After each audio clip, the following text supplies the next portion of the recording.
Want some great entertainment this holiday? Head on down to Wide Flank. While you're there, you can check out the great new games coming from Nintendo. The Legend of Zelda, Majora's Mask for the N64 is coming October 26th. Some consider it a sequel to the greatest video game ever.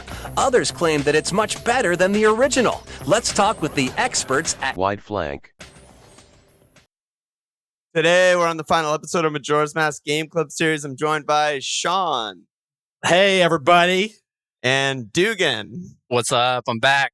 And the guy from the Eyes Wide Shut orgy. He's just waving. It's not good for audio podcasts. His real name's Hayden. I hope he can take his mask off in time to say hello to everybody, but I'm not sure. He's off screen right now. I'm Hack, or also known as Hayden. Quickly, before we dive in, I just want to do a little bit of admin. Next Game Club game is The Return of the Obra Dinn. Thanks as always to our Patreon subscribers for help keeping the pod going. There's a plan to add some exclusive Patreon subscribers content very soon. Won't go into details yet. And do us a favor, share the episodes, like, comment, subscribe, help us, get the name out there, all that jazz, whatever. Thanks.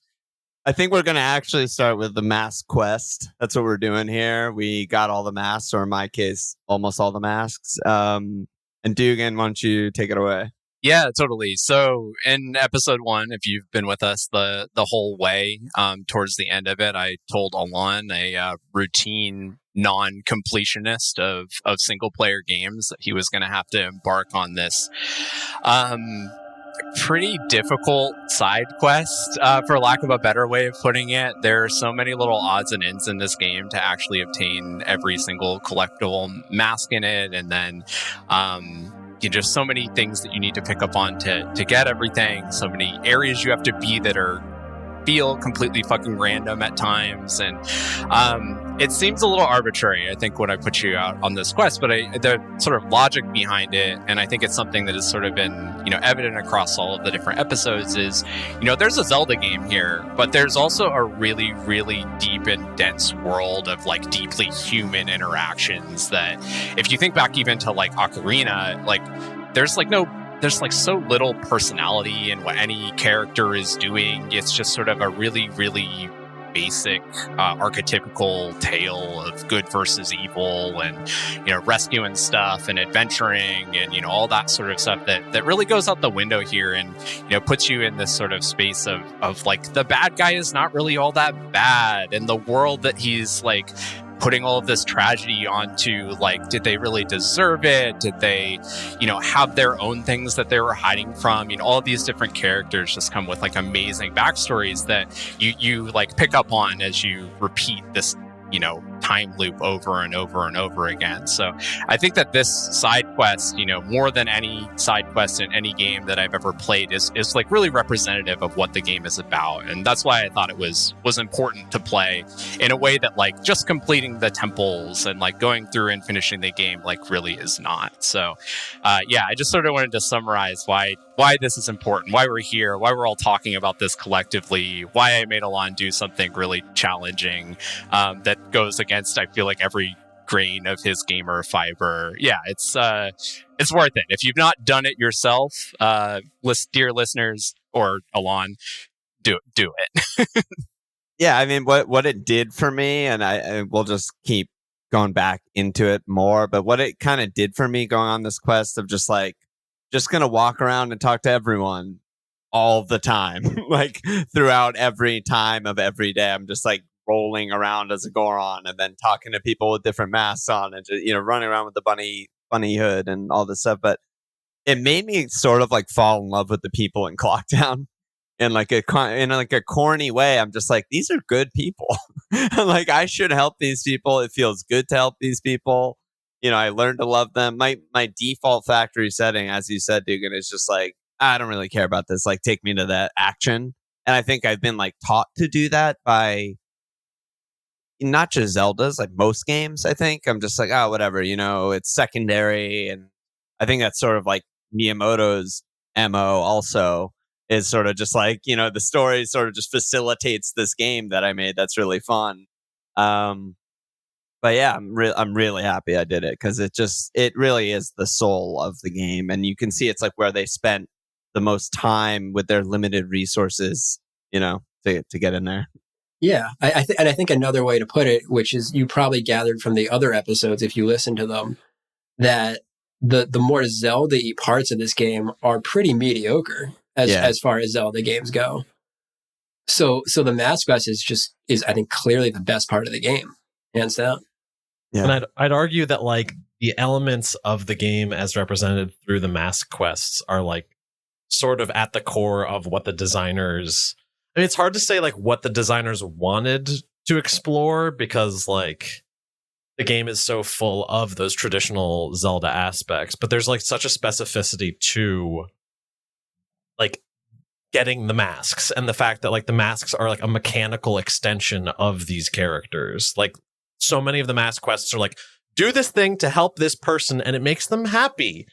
And you get a mask that lets you talk to frogs, but it's like the actual thing is that a person's like stoked that you helped them, which is like not as like it's hard to call that like a game mechanic as such. I don't know, something like that. Though. It's sort of it. Like I feel like the Bomber's Notebook, where you kind of like have to learn how to read it if you're gonna actually get all the masks. Like at first I was kind of like I kind of understand what I'm doing, but it's kind of clunky looking. You can't like really move the cursor over unless you have like an event on there. You know what I mean? It's just like these blue lines, and I'm like, don't really know what these signify. But the Bomber Notebook almost like gamifies that part of the game.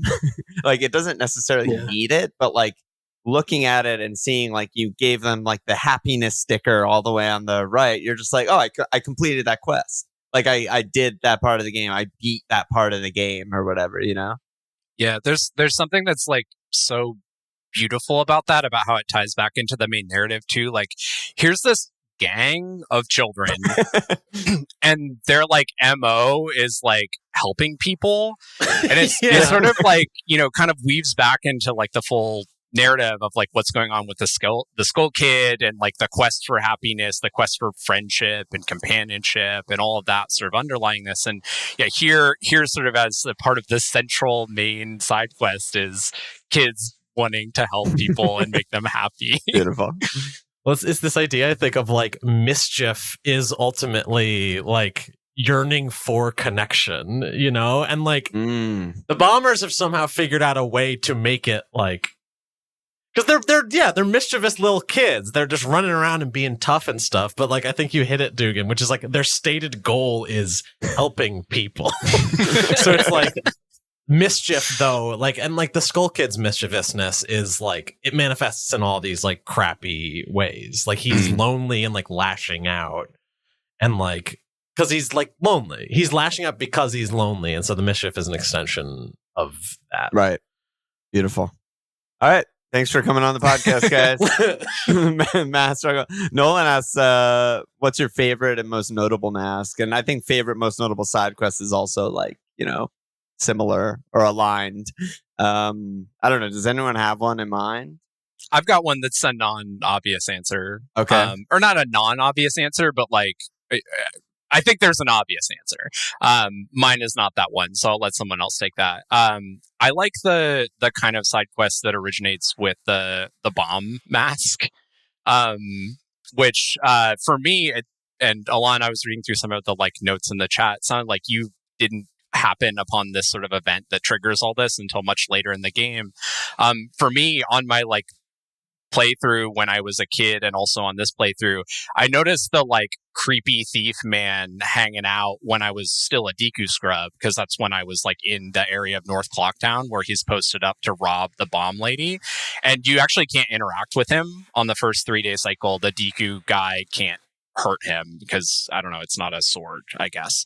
But so you can kind of like see this event transpire, and it's one of many moments in this game where you're sort of like, hey, there's something I can do about this. This wouldn't exist in this game. It's telling me to come back and figure out some way to interact with this. So getting the bomb mask is obviously sick. It hurts you, which is hilarious. You literally just explode yourself, and that sort of opens this sort of mini side quest of other things that happen throughout the course of the game. Like changing that event means that the all night mask is available at the Curiosity Shop. So there's a little bit of like a down trickle effect across the entire 3-day cycle from these sort of interactions. So that's kind of the cycle that I like. It sort of is like a baby version of one of the bigger across 3-day cycle side quests. I just wanted to chime in here and say something funny, because all my notes from literally like every time I ran into this creepy thief guy before I knew who he was, I just called him the pedophile.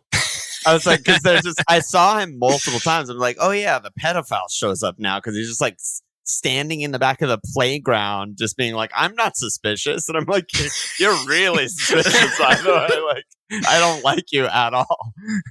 But yeah, I hadn't stopped the robbery until today. Yeah. One of the notes I made, which Dugan just gave the perfect example of, is how one of my favorite things about the mask quests is how so many of them intertwine with each other. So it's not like you have a list of masks to collect and there's like 20 different side quests. Like they affect what you do to get one of them affects whether you can get another one in the same cycle, and you have to do that to get some of them. And that's just like such an interesting design choice. Like they could have easily just made them be like 20 quests, but yeah, it was, and it's probably quite a bit harder to design that way to have them be related to each other. What's your favorite? So my favorite. So I interpreted this question as like what mask effect do you like the best? Not necessarily what quest do you like the best. I could answer, because I definitely have two different answers. Yeah. My favorite mask is Camaro's mask. And here's why. It's because those girls dancing at night in front of the lottery shop, you hear that song they're dancing to like a million times. Yeah. Right? And then when you get that mask and you put it on and you start dancing and it plays that song, it's like such a weird song too. It's like some kind of like Eastern music instrument, and it's like, and then when you start dancing to that song with the mask on, it's just like it's just like a fist pump moment where it's like, yeah, and I know exactly what to do with this mask. Like you have no doubt of what you do with it. Like your familiarity with the music is like so deeply ingrained at that point. Exactly. So that's my favorite. I just want to point out that mask is fucking disgusting too. It's like it's so weird. Blank face with like the Camaro head stitched onto it. Like it's gross. It's like seamless with Link's skin. Like it's just like an extension of flesh. Like it's fucking gnarly. Yeah, and also then when you actually go and do the dance in front of those girls, that whole scene is just like so weird. Like it has that weird cut to the guard where he's like, it's like he just like notices weirdness going on, and it's just like, and then it's just over. It's like, what just happened? It's such a good cut scene. It's so cool, and like nothing really does happen. Nothing happens. Like it's such a weird, intense cut scene. You're like, whoa, this is crazy. And then it just ends, and the girls are like, "Thanks." Yeah, exactly. And you get a piece of heart or something. Like, okay, yeah. You can encounter one or both of the women in the inn before that moment too, and they're like pensively walking around, like, "Oh, no, that won't work." Like, like it's like such a specific seeding of like these people are trying to figure something out. Who knows? Like it's like. Again, the game is like so much like Dugan was saying at the top of the episode, like the game is so much like about relationships and like small character stories. Like they're small but have like enough depth to like feel significant.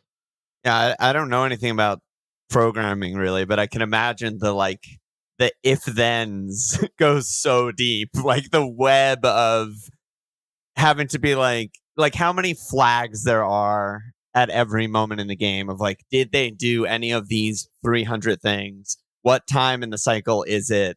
And then like, this is the produced result because there's just so many permutations of like who you can talk to in what order at what time wearing what mask.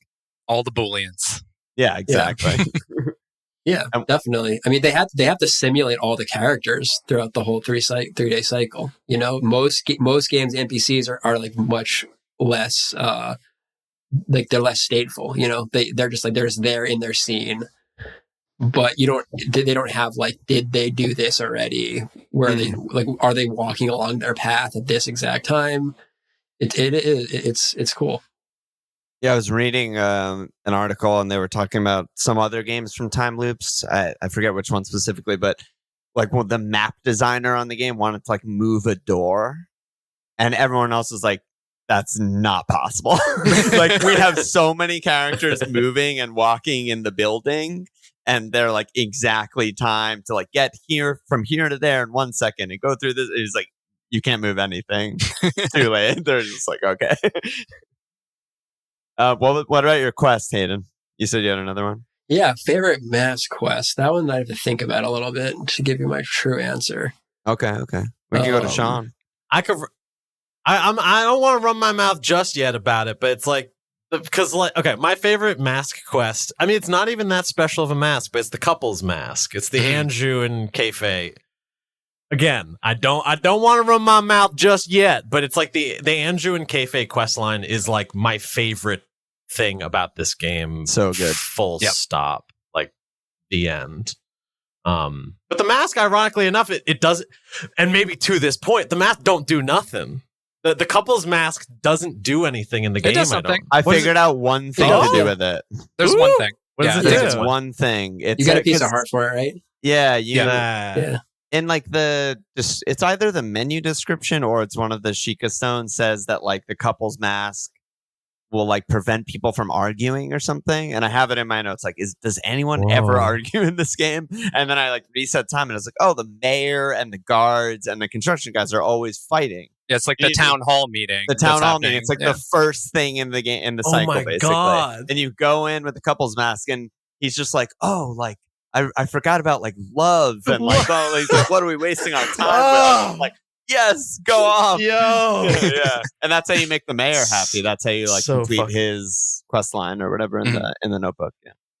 I had no idea. Like So sick. it's fucking amazing. Yeah, so I think I know my favorite quest. Okay. I'm pretty sure you got a mask for this. If I'm wrong, sorry, but it's the one where you have to go into the bar and you have to play the song with all the different characters.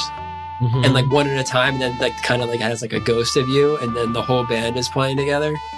I love that part. And do you That was remember just- what mask you get? You get the I think- circus leader mask. Yeah, while that's he's what I thought crying. it was. Yeah. 'Cause it Yes. was so beautiful. Right. And yeah.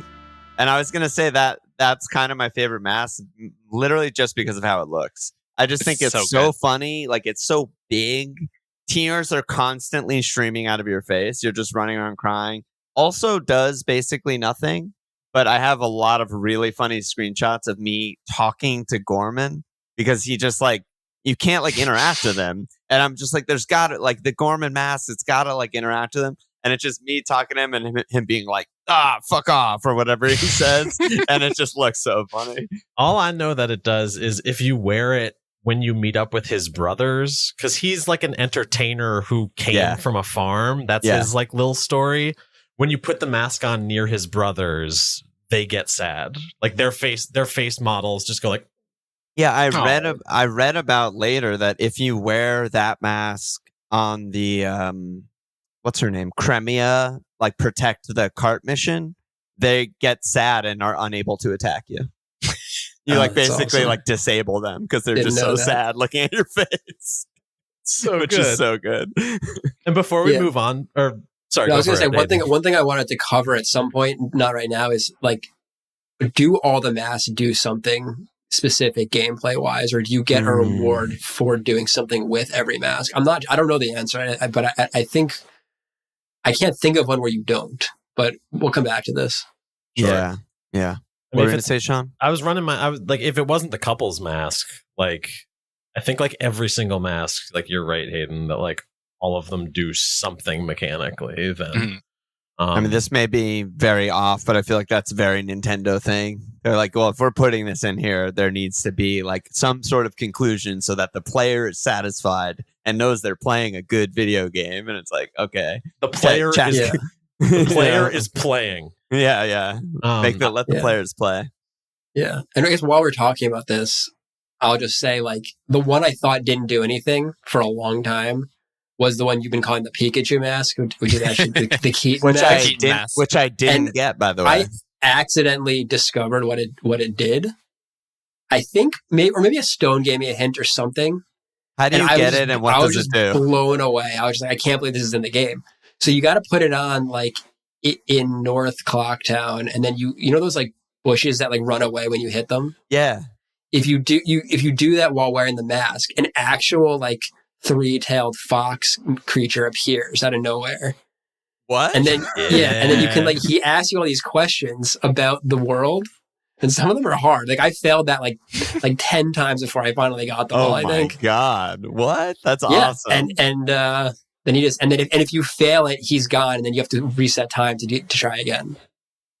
And That he's got all these animations that are like, like it's this just Oh like my god. mischievous little fox man. Yeah. Oh god. Yeah, just the thinking about like Clocktown is just getting me so hyped. Whereas like in all 3 of the previous episodes, where it's just like with each and one of you, it's like, okay, then we went to Great Bay, and then Stone Tower, fucking annoying thing. And like now talking and thinking about this, I'm like, oh dude, that's so good that there's like a mask I didn't get and a fox I've never seen, and like I can't wait to like do that and see that. Yeah, I have a lot of notes too, just kind of as we're talking about like the sort of reward structure within this game. Yeah. Sort of related to some of the previous podcasts, and it's interesting because I think a lot of the rewards and ins, like especially this tier of Zelda game, are like it sort of is about the experience more than it's about the heart piece or the rupees or whatever. Like obviously all the mask quest lines, those are really, unique and interesting. Yeah. And I'm reminded of like quotes like by like Alan Watts and stuff, like the meaning and purpose of dancing is the dance, like, that side of thing, as opposed to like, I don't like, this game is not that hard. Like I don't need 5 more hearts to beat Majora or to like beat any of the fights within it. It's about the sort of like quests that got us there along the way. The one that really jumped out to me in some of the previous pods was the toilet hand. You get a heart piece for it. It's kind of lame, but like you felt smart doing that, and like so smart. You had to experience being there at that time and like having that sort of like moment of recognition of what might actually solve this. And it sort of is the same for like when you get a mask, like where you apply it and what you get out of it. That's not really what's important about applying it, right? It's like what you sort of do to the characters around you along the way before you get that sort of like extrinsic reward. Yeah, right. Totally. Yeah, I got more to say on that topic when we get there.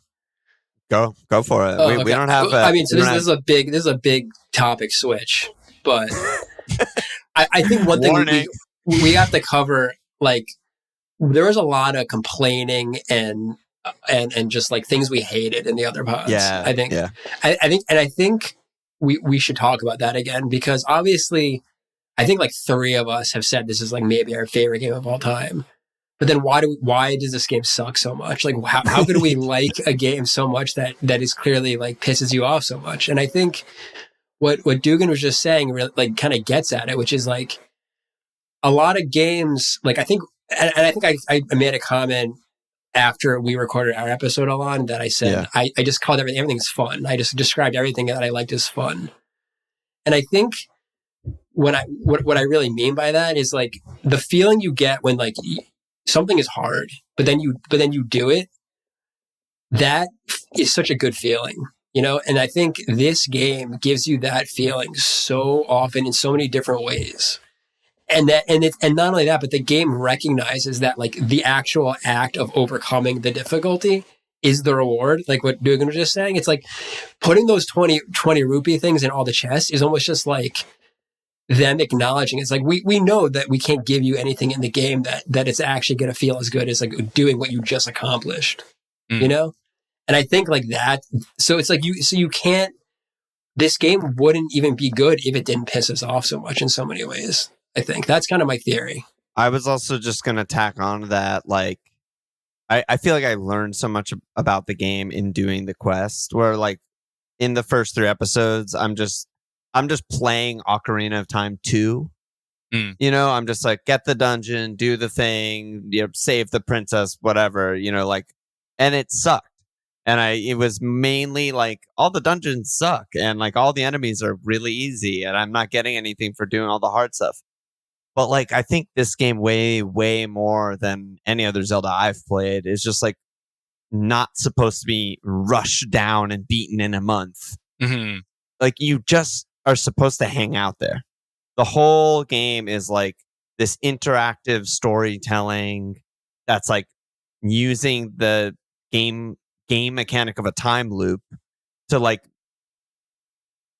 keep you in a world like that, like you never leave the story because you're always just resetting the story and no one remembers you. So like you have this like connection to Link that you don't have in other games. Like, cause you can like lose to a boss in Ocarina or whatever, reset, lose again, reset, lose again, reset, lose again. And like, you're disconnecting yourself from the story because you're the hero and you're supposed to just win every battle. And the whole point of the game is to win all the battles and beat the game. But in this game, it's like you're constantly resetting the story and all of the NPCs don't remember you. And literally only you and Link know what's going on. Yeah. You have like something in common with the character and it's like incredible. I think it's a question of like, what is the player learning and internalizing as they play it? Because like you can like figure out how to complete the dungeon and it's like, yeah, this puzzle leads to this, which leads to this, which leads to this. Like, I got it. Like, I know. And it's like, it's kind of contained. And like, there is a satisfaction maybe in like the initial moments of discovery and the initial moments of learning. But I think like some of the greater depth of the game comes from like the types of things that you learn, such as like character routines or like character desires or like from the start of the game, like one of the earliest things is that you have to help the Deku. You talk to the Deku scrub that's right by the clock tower, right? And what he says to you is like, I need a gift for my wife. And like, it's not like there's like a one-to-one, like, well, I know what the solution is to that. It's like you just are sort of like, okay. And then you just like go about your business. But you as like a human being with relationships to other people have internalized like, oh, this guy needs something for his wife. Like, okay. And then like you find like a gem and you give him the gem and it is like a puzzle for a locked door, which is like it is mechanical ultimately, but it's like the type of information that's communicated to the player. I don't know. It's just like there's like it's not more depth than like a more Ocarina of Time like puzzle driven thing because this is a puzzle. But do you get what I'm saying? Like I'm not sure. Like I don't know how to stick the landing of this idea, but like it's something about the learning in the game, I think, and like what you learn and what you internalize. Yeah, no, I totally agree with that. And Alon said something that like it's the game's more about just kind of like hanging out in the world. I think this game is the best expression in a Zelda game of like what real life is like. You know, like real life isn't always easy. Like you get frustrated in real life sometimes, but then hopefully you overcome whatever difficulty it was. And you kind of the point of real life is just to kind of like, just to be there and experience it and like find out, like, you know, make other people happy, get the gift for the guy's wife or help him with that. And I think that's like you said, it's not a basic hero's journey story. It's a much more subtle, realistic story about humanity. I think what really stood out to me is like this is a game where, and especially in contrast to like Ocarina, like there's a real like mystery and nuance to a lot of the things that you're doing. Like Sean, kind of to your point, like it's not a I have this lock, get me this key. It's like observational. It's you know, thought provoking. It's empathetic. It's creative. You know, there's so many different items in this game. You know, with the plethora of masks you have, and you know, a bunch of the sort of like non-lethal random things you acquire as you're like going through this area. Like learning things about people that you can sort of like apply in different ways and be creative. And I'll point back to the toilet hand again, like the same deed that you get from this guy from his fucking leaves you can use to wipe someone's ass. Like it's fantastic how you sort of like process these things. I love the phrase that you use there, like non-lethal, that it's like this is a game where like your operative item is a sword and it's like you could just be killing everything, but so much of the game has all these like different mechanisms of interaction with the world that are not necessarily like violence or combat oriented. Yeah, I think you were talking a lot about like the push and pull of narrative and game design in the last episode, and I think that sounds like you're like, this is a bad thing about this video game.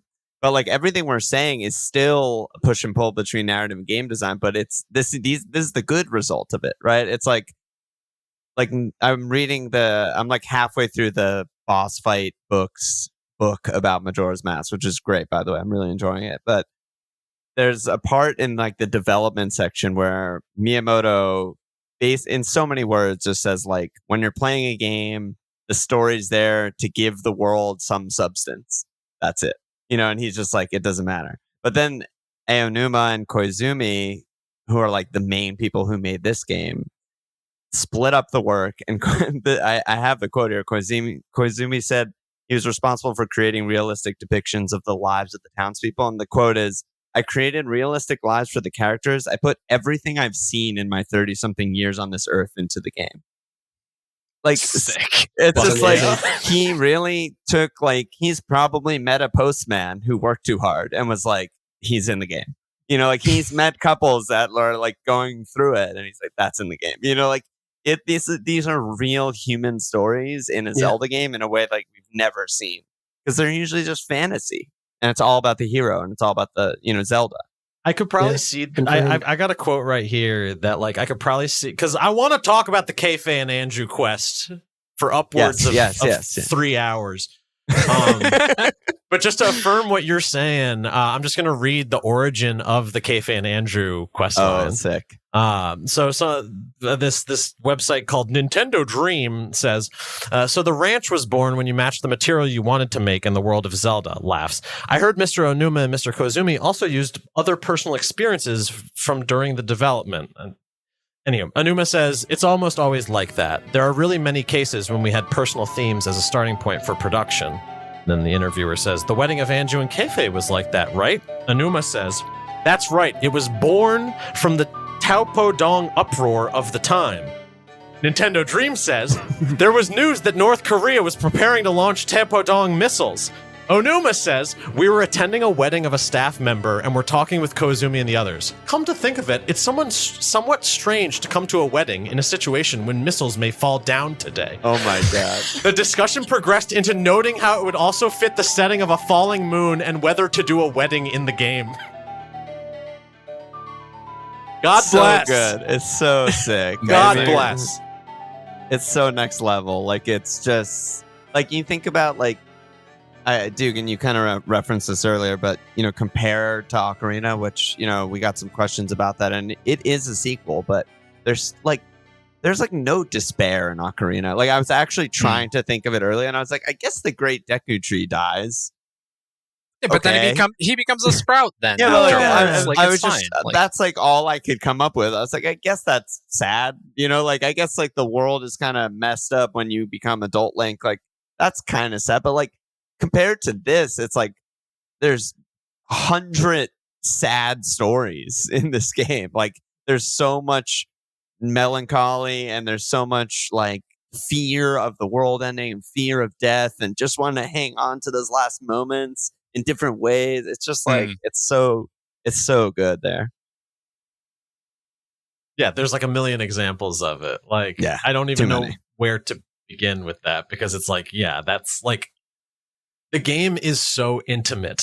Yeah. Just like, period. And then I was getting jammed up before when talking about like how the game like deals with like threading narrative and mechanics, and how like the mask quests have like so much narrative depth, because like in Ocarina of Time, there is ostensibly narrative information propelling the character, propelling the player to do things, but it's such like static, straightforward narrative information. It's like, you gotta go meet Zelda at the castle, and then Zelda tells you gotta go show this note to this person. It's here. Miyamoto. Like, it's Miyamoto. It's story at the totally. Yeah, you're right. Yeah, I think. I mean, there's this other story I just want to tell really quick. It's sad in real life and in the game. But during the development process, the programmers would often say, let's not bring my wife into this, which was their way of saying they didn't want to be reminded of their home life. They already felt bad that they were spending so much time at the office to work on perfecting the game. And then as a little in-joke, they scripted the mayor in the game when you talk to him saying, let's not bring my wife into this during his exhausting overlong council meeting. Yeah. Like it's just so like good. it's literally their lives and It's- like their home troubles, you know, in the game. It's so cool. And in that moment, I'm zooming in real tight on that moment. But in that moment, it's like the mayor is like really like is like he like he Yeah. can never say anything That's a definite. The Yeah. only definite thing he says is like, "Whoa, lay off my wife." Yeah. Like it's just hey, So good. really good. Wait, Alon, did we ever get your mask? Yeah, what's your favorite? Yeah. I get the crying circus leader mask Yeah, because it yeah. looks so funny. Yeah, I mean that's not really my favorite quest, but I didn't really think about that. I mean, it's hard to top the Anju quest. I mean, that felt like when I was in it, it felt like I was like I just started a new game or something. Mm. Like once I like kind of put together like, oh, like this is what's happening. Like that's all I was gonna do. You know, like there was no like you guys saw in our DMs, like I beat it like 2 hours after that or something like that. I was like, oh shit, I got the couples mask. You guys were like psyched. But it was just like so sick. And it was so like I really didn't want to mess it up because then I'd have to start it over. And I was really like involved. Like I'm sure there's now that I know more about how the Bomber's Notebook works, I'm sure you could like pinpoint the time when Kafei leaves the hideout. But I didn't know how to interpret it, so I just waited there. Mm. Like I just sat there like by the water and I was like, he's gonna come. Like the letter's gonna make it here. Like he's gonna, you know, it's gonna be great. And I just sat there and I was just like glued to my screen. Like I can't wait for this to resolve. So The yeah, that's gotta be stakeout, yeah, it's gotta be my favorite quest. But I'll stick with the mask, I said. Did you have any inkling or like heading into it? Like obviously you played through this whole game before accomplishing this quest. Like, did you have any sort of like hints or observational like clues you experienced as you were like running around town? Like, was there anything that stood out to you? Like, wow, man, that's fucking weird. Like, what's happening here? Anju actually does give you a lot of hints because she gets so like sad and disoriented throughout the cycle. Like there's a moment where she's by the what's it called, laundry pool or whatever. She's by the pool where the hideout is, just crying. Like in the last 6 hours of the third day, she's just sitting there like with her head in her hands, just crying because she doesn't know where her husband is. And this is like before you even have his mask or anything. So like I knew there was something going on, but I definitely didn't think it was that blue-haired girl with the Pikachu mask. I was like, how do I talk to a damn girl with the Pikachu mask? She seems Which I was very wrong about. So I think we're just talking about that quest now, right? Let's just go all the way. Yeah, Get into Go for it. Do it, dude. Do it. So I mean, I think that is a super memorable one. I don't think it's my favorite, but it's up there. I actually have this is like, I don't know how we're going to approach this. Just we'll just say what's on our minds. I have a question about that quest. And so I was under the impression that you need the stone mask so that he doesn't see you when Sakon's coming to his hideout. Because what happened to me is I was just standing there with Kafei, and then he started walking up and he saw me. He's like, oh, I'm not doing it. And then he leaves. And I was like, oh, I just screwed it up. I got to start over. Whoa. So I was like, oh, but I know I have the stone mask, so I got to wear the stone mask. But then I saw Alon, you didn't have the stone mask yet when you got it. So where are you supposed to hide so he doesn't see you? I was just standing with Kafei behind those like two rocks. Like there's some one rocks down and one. So was I just like tilted in up. a slightly wrong spot Yeah, or like something? your Yeah. pixel was just like slightly sticking out. You like or can't something. run Okay. out too before he has to like get far enough along, and you have to like I don't know how the that field of makes vision sense. works Yeah. exactly, but Yeah, you I don't must have need just the not stone been- mask. I must not have been close enough behind the rocks. Was that But, like a so then, do you hard- ever need the stone mask for anything? That's my follow-up question. Oh, That might be one where you don't actually ever need it or get anything for it. It makes probably the not. Gerudo Fortress like way easier. I think it makes everything probably way but- easier. You just Yeah. walk around, but And I guess, no, actually, I take that back. I was going to say the bunny hood is like that, but no, there is actually something you can get with the bunny hood. You don't need the bunny hood to do it, but I think it's impossible without the bunny hood. Do you guys know what I'm talking about? So there's a heart piece quest where the postman like asks you to like count 10 seconds and hit the button exactly after 10 seconds. dude, you don't need a bunny hood for that. You got Get that? outta Not the here. bunny Yeah, hood? I got that day No, one. Nailed dude. it. Because you're, I mean, yeah, I Day couldn't. I one. tried like 100 times. I couldn't get it. So then the bunny It hood, shows you the timer, right? Yeah. it shows you the timer, and I think it slows it down too, or something. Oh, okay. But I It think makes even, it easier in some way because I was able to do it first try when I had the bunny hood on, and I couldn't do it without it. So I mean, that's why I'm bad at FPS games and all games because I'm just horrible with time. But okay, I think even what you just said about the bunny hood affirms like a broader idea that we're talking about, which is like it's not about the journey, like the destination. It's about the journey. Like you don't need the bunny hood, but like it sure feels good to have it. Yeah. Like you run real fast. Yeah. Like you don't need it, but like it's not like a pure necessary mechanic. It's just like this sort of like decorative thing. I want to also just mix in, if we're just gonna continue with quests and all this stuff, like the Happy Mask Salesman, he has like really nice comments about all the masks if you're wearing them and talk to him. So because I was like, this is when I was just deep, 4 a.m. trying to find any information about what to do with anything because I was just stuck. And I talked to him with the couple's mask on, and he always says like, that's the couple mask, isn't it? But then he said, that is truly a very fine mask. It's overflowing with powerful feelings of love and gratitude. I was like, dude, let's go. I was like, I wasn't sure about you, but I like you actually. Ooh la la. Yeah. So what is your favorite quest, Hack, if it's not the Anju one? well, I think I said it was the one with the band. Oh yeah. But- Yeah. But yeah, I mean, I want to for you guys that like the Anju Kafei quest. Like, I want to hear more about like what you love about it. I mean, I think there's a couple of things about it that kind of bug me, but we'll get to that later. I want to hear what you guys like about it. Sean, take it away. I can take the lead on this because so my like high level thing of that is like I think that's like the quest line where narrative and game design are like intrinsically linked to one another. It's like they fold in on themselves repeatedly and like keep serving each other in this ongoing way. Because there's like all these different I don't know how to talk about this in a focused way.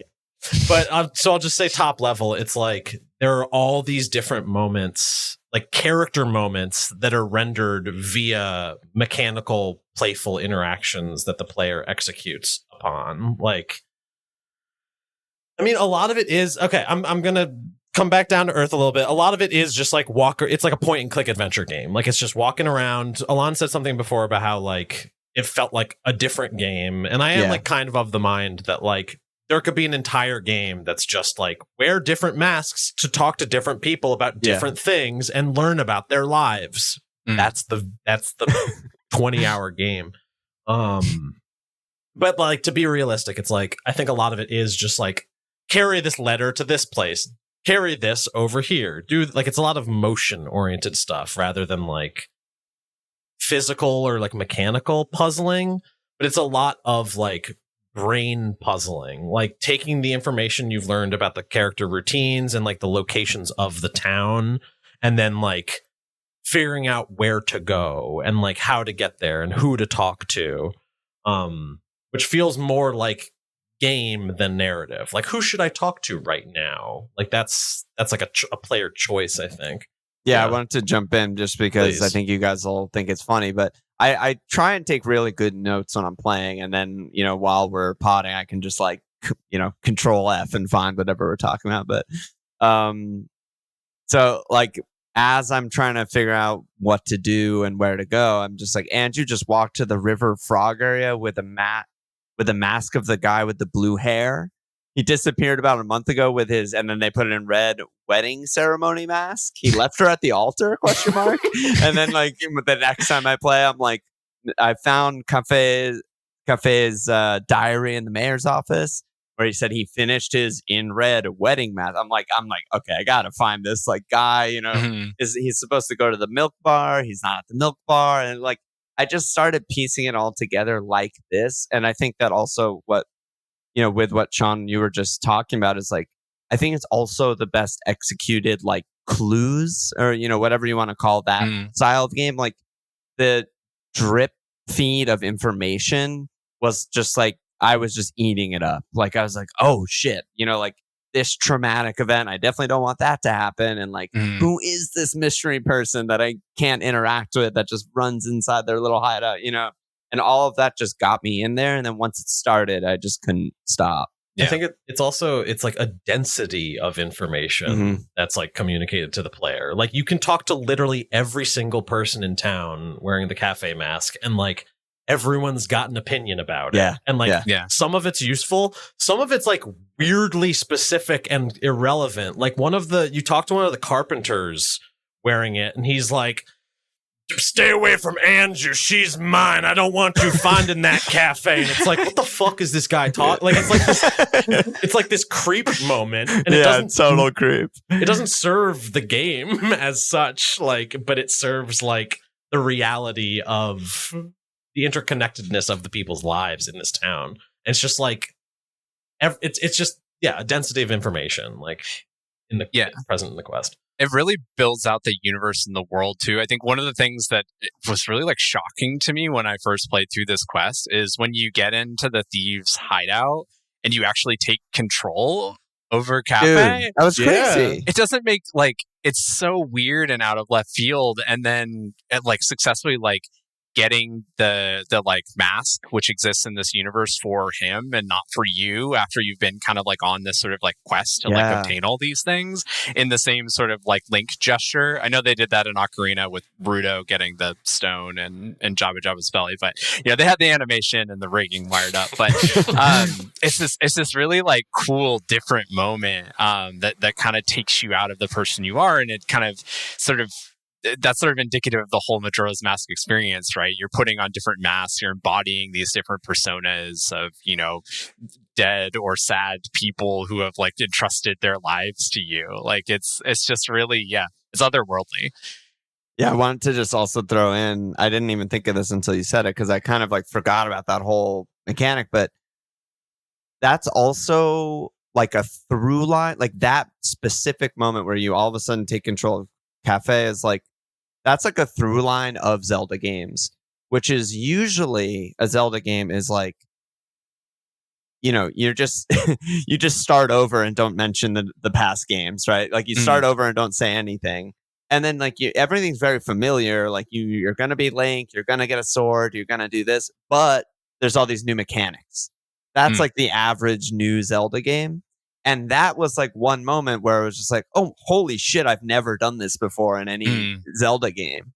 And it's also this story, and it's also this like, it was just Majora's Mask like realizing itself that it's like, it is part of the Zelda universe in a weird way, Yeah, and there's so many cool details, like the way he's bossy, and then the fairy doesn't like that, and he's like, I don't think I like this guy, but we're gonna help him anyway. So good. She also, though, at a certain point, compares him to her brother. It's like kind of a throwaway line, but she's like says something that's just like, that reminds me of Tail, and it's like, what? Like that line doesn't need to be in there, but it's like it adds so much. So good. Yeah, I mean, it is weird that we've done, we're almost an hour in now. We've each done like 2-hour podcasts together, but we have not actually talked about the fact that it's a sequel. Like, it came out so soon after Ocarina. It's supposed to be like a direct sequel. At least that's how it was probably like marketed, right? And it's supposed to be the events like right after the end of Ocarina of Time, right? He's now in the Lost Woods looking for Navi.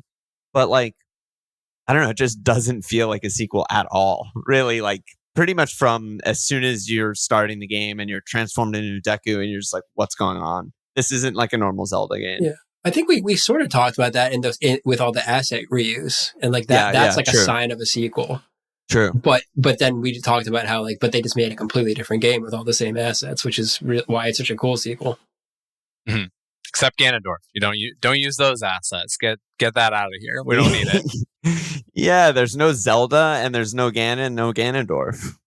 Yeah, and no one remembers who you are. And every asset that's reused is, I don't think there's any like repeat, like they're the same person in both games, right? Just Skull Kid, right? Yeah, just Skull Kid. Oh yeah, just Skull Kid. Yeah, Skull Kid literally has a line that's just like, "You taught me the song in the fort." Like it's, but it's like more that's like fan servicey, not actually narratively. And then like everything else is completely different, Yeah, it's bizarre. I mean, I want to I don't want to broaden this too much, but it's like, to what you were just saying, that like every Zelda game is just like, this is a single story. Like this game, ironically enough, is like some of the exact same mechanical and aesthetic material, but like is so singularly a different kind of story. And like, to that point, like Breath of the Wild and Tears of the Kingdom are like super attached to each other, like as games and like as narratives. But I think like most Zelda games are these sort of like standalone fixtures.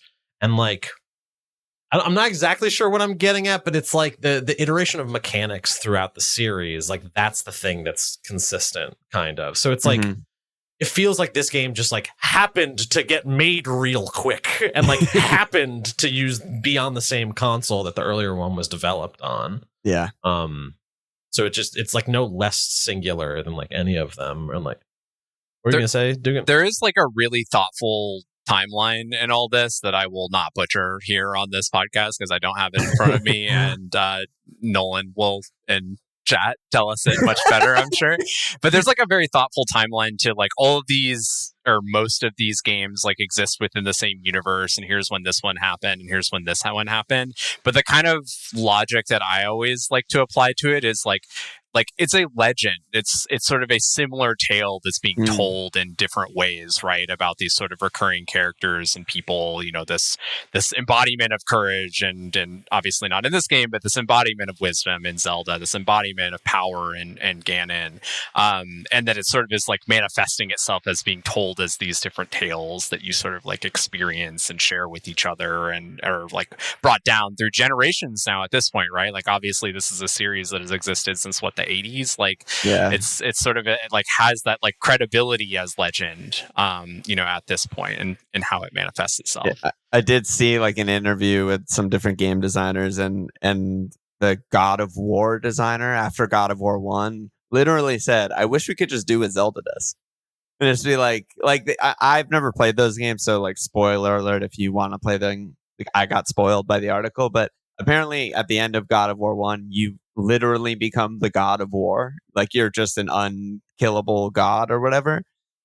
And he was just saying like he wishes he could just do a new game and you're not the God of War and it's just a totally different story and like you're in a different place like Zelda. But he's just like, we just can't do that. Like I have to like respond to the fact that you became the God of War. It's kind of interesting that Zelda can just like do that. Well, I think there's like maybe like a generative question, which is like, what is gained by the explicit continuity from Ocarina of Time to Majora's Mask? Or is that just like a development holdover of like, we got to make this make sense somehow?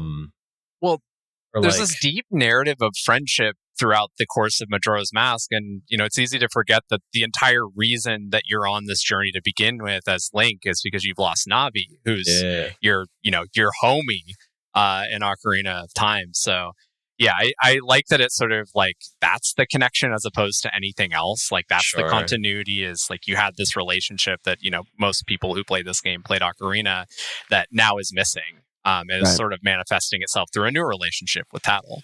And worst case scenario is like it's a relationship that you maybe take for granted in Ocarina of Time, or at worst are like, that fairy's so annoying. It's so always annoying, yeah. Is it like literally?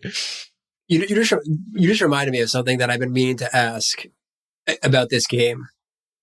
Do you guys think, is Termina like a real land, like next to Hyrule or something, or is it more of just like does Link like fall asleep in the woods and just have like a crazy like dream or trip that this whole game is? I just want to say before we go too deep that this is like another instrumental way of just like showing how weird and like cool this game is the amount of like fan theories on the internet is out of control. Like this game was a commercial flop. It was the worst selling Zelda game in the franchise's history at the time when it came out. And then like years later, it's like this cult following and people are making like, is Zelda dead? Like, did Zelda actually take acid in the woods? And it has like 5 million views on YouTube. And I'm just like, I kind of get where you're coming from. Like, no, but like I kind of get where you're coming from. You know? Yeah, like regardless of what your opinion is of any of those fan theories, it's evident that it's like been like a deeply internalized. Yes. Like, this is our Zelda, man. Yeah. Like, Yeah. you can't tell us that it's not fucking an acid trip, like you said, or whatever.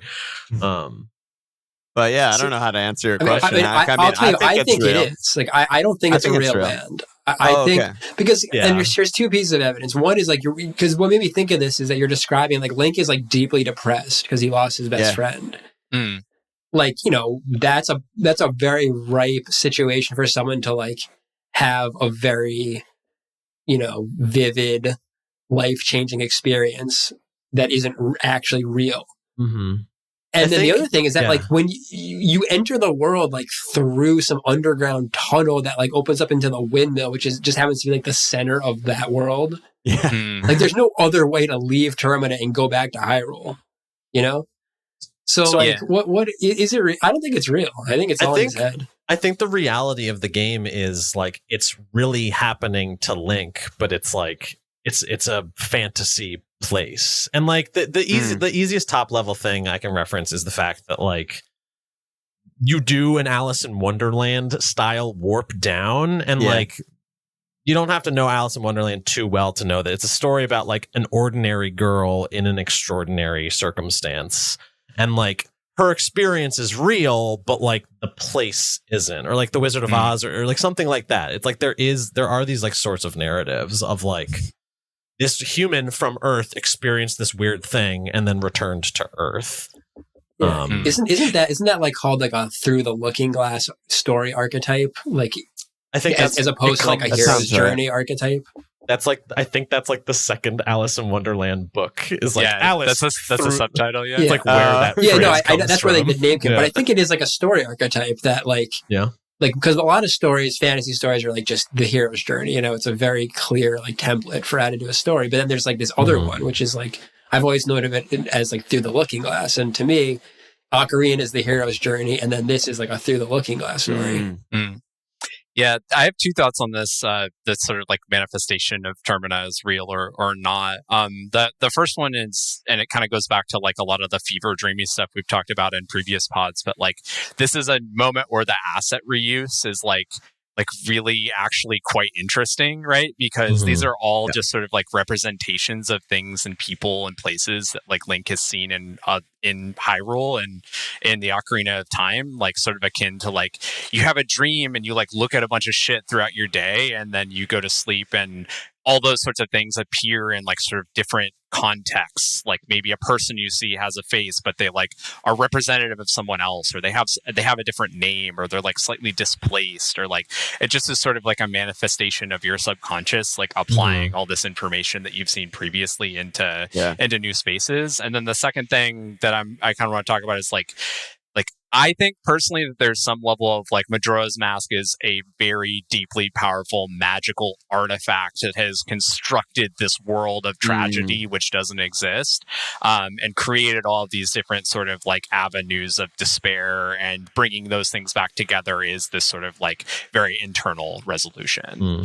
Oh, I like that. I was just gonna say also that like, I mean, like Sean said, it's like everyone's kind of making the story like their own in a fun way, because like the actual answer is they just didn't have enough time. You know, like that's like the real like the developers. The developers. Not Link in Termina. No, not Link. He didn't have enough time. Yeah, well, actually, kind of funny juxtaposition, right? Like they didn't have enough time in real life. They made a game where you don't have enough time. Yeah. But like that's why they reuse assets. They didn't have time. They didn't have budget. Miyamoto was like, I need a game in a year, which is fucking insane. But like, yeah, it's so ripe for all these interpretations. Like they unintentionally, this is like the unintentional result of using reused assets, right? Like that is so trippy to just be like, maybe they realized this. Maybe it was intentional. Maybe they're like, well, we have this constraint. Let's like make it build a story around that or something. Yeah, totally. Like, why does it make sense that we're seeing the same people without it being Yeah, like doing something interesting with the reused assets. I mean, it just from like a really macro, like we're in a board meeting perspective, like you're sitting down with Miyamoto and he's like, how do we follow up on Ocarina? Like the greatest game of all time at that point, the most selling game of all time. I mean, if you try and make like Ocarina 2, like good luck, like that's not happening. So the other answer is you get lost in the woods, which like the woods in Zelda games are always like the most fucked up place. Like it's always where all the weird shit happens and everything's trying to kill you and there's fake master swords and there's ghosts and there's like all this stuff in the woods. You go to put Link in the woods and like weird magical shit happens. And it's like, yeah, that's kind of what we're going to do here. It's folkloric. And this is something I wanted to make sure I said on the episode, that like Majora's Mask functions as folklore like in so many ways, whereas Ocarina of Time functions more as like mythology or like more conventional stories, like and with folklore stories as being like really personal, specific stories that only exist in like small communities. Yeah, Nolan's question was, is it better or worse than Ocarina of Time? I mean, you guys all answered this already. You all said it's like your favorite game of all time, but I think I've been converted also after this quest, basically. I think like, it has different goals. Yeah, like, totally. Yeah. To me, that question is like, if Ocarina of Time didn't exist, would this still be so good? I don't know. I think like the reason this is so good is because it's is kind of this commentary on Ocarina of Time and that it's so different, yet a direct sequel. So that's a hard question for me to answer. But obviously, yes. If I could only play one, I would play this one. And well, that's also... Oh, go for it. What I would add to that is that, like, because Ocarina of Time is so rock solid mechanically and in all these different ways, this game has space to play around with different things. And, like, I don't think you can, like, leapfrog to a mask-based game, like, from zero. I mean, like, maybe you could, but it's, like, it is so directly iterative. Yeah. Yeah, I think functionally there's obviously a lot in common, and this will go back to, I think, a lot of the threads that kind of exist where these games are like maybe more comparative and the sort of like temples and like broad main questing, is I think that this game takes a really like meta approach to how you think about those sort of temple structures, just in the sense that like there's a lot of instances, like obviously, you had to play some of these things multiple times. I think that was sort of their expectation for players because there is a lot of complexity. Like in the Great Bay Temple, there is a lot of backtracking. In Stone Tower Temple, there's a lot of like tediousness to it that is sort of at odds with this overall time limit that creates this like immense anxiety within the player as they're doing it. And one of the points that I wanted to make, and one of the sort of like time looping medias that I wanted to reference here, is it almost ends up being like this sort of functionally like have you all seen Groundhog Day? I sure hope so. Like Bill Murray doing everything in this time loop, but specifically when he starts to learn piano, he goes to take piano lessons, and he like has never played piano before in his life, and he just goes and does it every day because he's in an infinite time loop, and eventually is like playing the show at the hotel at the end of it. And like that's what's happening here, is like even though these temples feel like tedious and frustrating and like that sort of thing, you go through it and you figure it out, and then hack kind of to your point, like with Great Bay Temple, when you went back to do it, you're like, yeah, I nailed this. Like I'm an expert at this. I'm becoming a master of this space, of this time loop. And I think that all that sort of like frustration and anxiety that goes into some of these things that are explicitly tedious or demonstrably fetch quests, or like they're all just sort of like questions that are being asked you. Be like, how well do you like remember doing this? What's your muscle memory like? What's your like actual memory of where items exist within the world, and how quickly can you go get them? How can you facilitate the different movement mechanisms, the different time manipulation mechanisms to become someone who is like a god within this space? And I think it sort of is like, it's like lends itself to like speed running culture. It lends itself to like this idea that you really are a master of time you're manipulating, which is carryover obviously from Ocarina of Time as well, and all that sort of jazz. But yeah, I think it's a really, really unique space compared to Ocarina. I'll stand with this is the one that I like more, but yeah, it cannot exist in a vacuum also. Yeah, I think you're right on with that. You just made me realize something. Like, I think another part of why I like this game is because I tend to like multiplayer games more than single player games. Because you're kind of just playing the same thing over and over again, getting better at it every time. And like, that's kind of why it's enjoyable, because you're getting better at this same thing you're doing. And that's what this game gives you in a single player game. Exactly. Yeah, I have another quote from the book. It's Aonuma. Basically, they saw, have you guys seen Run Lola Run? Because that's like the actual inspo for the movie. It's fucking sick Timeloop movie. It's like an hour. But they saw it, and Koizumi's idea was, if you played in the same places and enjoyed the same events over and over, we thought you might be able to create an entertaining game by giving it depth rather than breadth. And I was like, oh, that is fucking clean. You know, like, they thought about this. They had that epiphany moment of being like, what if we did that, but in a video game? And like, what does that do to the player experience? Like, they thought that through, what we're all kind of describing right now, which is brilliant. Yeah.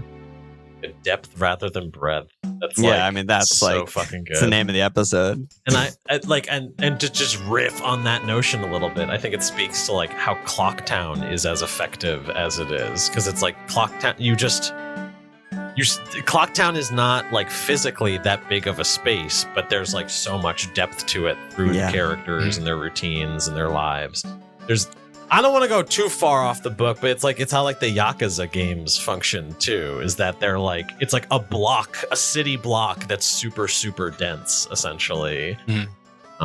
Yeah, I mean, it's a beautiful thing when you think about it that way. I think there's this game called, I don't know what this name is, Sexy Brutal or something like that, but it's a time loop game that, it's not a weird game, I promise, but it's a time loop game, and his description, which I really liked, I mean, it sounds corny because I think this word's overused, but he said, we treated the time loop structure as a narrative Metroidvania.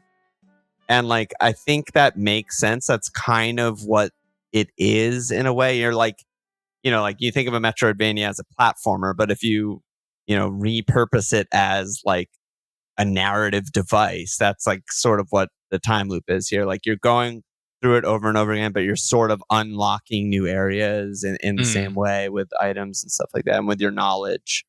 I don't know where else I'm going to say this idea. So I'm just going back a little bit to when Hack was talking about like, is the game real or not? Like, is Termina real? Oh yeah. Because this idea is a little bonko, but it's the idea that like I think this game is somewhat about like relationships as things that exist like inside and outside of time and space. Because when I first arrived at the ranch and I encountered Epona, I was struck by the thought, and again, stick with me, I was struck by the thought of, is she of the world or of Link? Which is to say, is she aware of the time loops? Right. Does it matter? Right. And that's where the abstract notion of relationships across time and space comes in, because Epona knows who Link is. Like, my horse knows who I am and always will. And whether the world ends or not, whether the loop happens or not, like, that's my horse. And so it's like, it's not just like Epona came from Hyrule too. It's like, literally, it's a relationship in the game that exists outside of the game. It's so beautiful. Yeah, I just wanted to say that. I had a funny and fun moment, actually, that like another moment in my mass quest that made me love this game, where I was just looking around for the Sheikah stones. That's all I was doing, just trying to read all of them. And then I was typing out what it said to try and like help me in my mass quest. And I was in Romani Ranch when the aliens came. I was just there and the alien thing started. And I was like, fuck it, dude. I'm going to fuck these aliens up, you know? And I was just like, this rules. Cool. You know, just killing all the aliens, protecting cows, save the girl.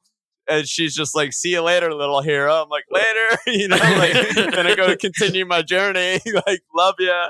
But it was just so like, yeah, it like, all of these little moments like really connected me with the world, you know, because I'm like, oh, this is again like this classic moment, you know, like I'll do this, you know, why not? I think that's the repetitive mastery moment, right? Totally, Yeah. totally. Like that moment when it happened originally, that moment, it was like, it's interesting to look at it both ways. Like when it first happened to me for the first time, I was like, whoa, this is like kind of fun and weird and crazy that there's aliens. And then when it happened this time, I was just like, love this. Like, I love what you did here. Like, I'm going to play your little game, save the world, yada, yada, yada. Like, see you later, you know?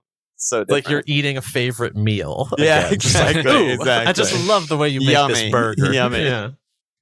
Yeah, no, I was just gonna say, I think what Sean said earlier is right on, and I don't think it's that far out there. I mean, that's a very like psychedelic idea you're saying, that relationships like exist across time and space, and like that just reinforces everything else about this game is why we describe it as like an acid trip game. Well, it's like it's definitely true. Because like and this is something that's like most games don't even attempt to render this. Oh, no. Most games don't even bother trying to like realize like complex relationships, really. And like relationships are this thing that like in our world on Earth with 4 people named Alon, Sean, Hack, and Dugan, like relationships are hard to quantify. They're like endless and complicated and like change and end and start and da da da da da. And like that's why this game is the best video game. Because it's like it lets you play with this like really personal real world. No, they're thing. metaphysical, you know. It's not, you can't like point to a relationship in the world, but it's definitely real. Whew. It also lets you kind of YOLO, for lack of a better word, like go wild as a player, because like having the knowledge that like you could just reset everything and no one will remember anything, like it gives you a sort of freedom to be like, what happens in this relationship if I do this? What happens if I let her get robbed? You know, like I can like be bad if I want to and like see like a negative result of me being bad. And I can like be good and like save her and like see what happens. You know what I mean? The like, idea of you as a player, like just watching the guy rob the old lady and just like, well, I don't want to do anything. This is about interesting. it. I mean, like I could see a world where I let it happen and then try and follow him or something like that. Sure. To his hideout. Like the only reason I didn't do that is because Hack was like, do this to get the mask, right? Sure. Like if I saw it happen, I might have been like, wait, what's going on here? It changes what's sold in the curiosity shop. Yeah, that's right? You mentioned that earlier. It gets the up all night mask or whatever. It's only if you save her, it's the up all night mask. I can't remember if he like sells some illicit goods at another place or something. If he steals from her, I can't remember the outcome. Yeah. Is there a material like I don't know what the material connection is there. Like was she also No, it's because like she was going to get the bigger bomb bag.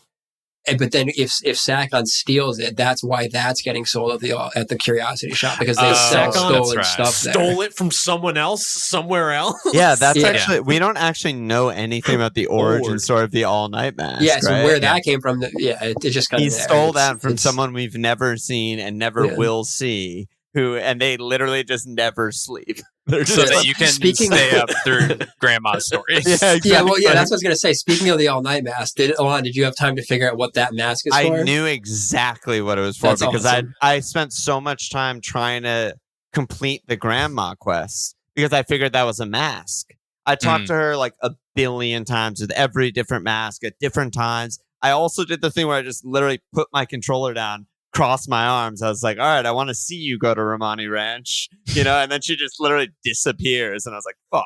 Like my whole plan, I was going to like follow her out or something like that. Fucking video game. Yeah, goddamn video game. But yeah. But nice. all night mask, that's true. Yeah, I never thought about that. I love that function of what it does in the game. It's such amazing. A cool idea.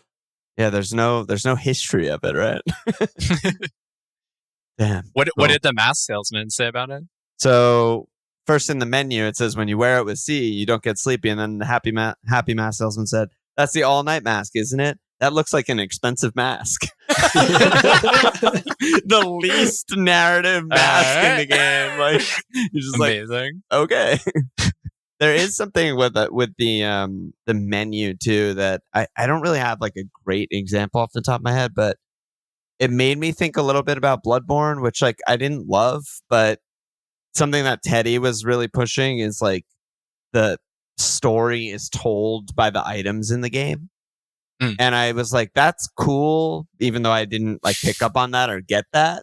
But in this game, like you can actually, like, if you hover an item and like press A on it or whatever, like it actually will tell you interesting things that you like maybe didn't know, or like interactions that you didn't think of when you acquired the mask or the item or something like that, which is pretty cool.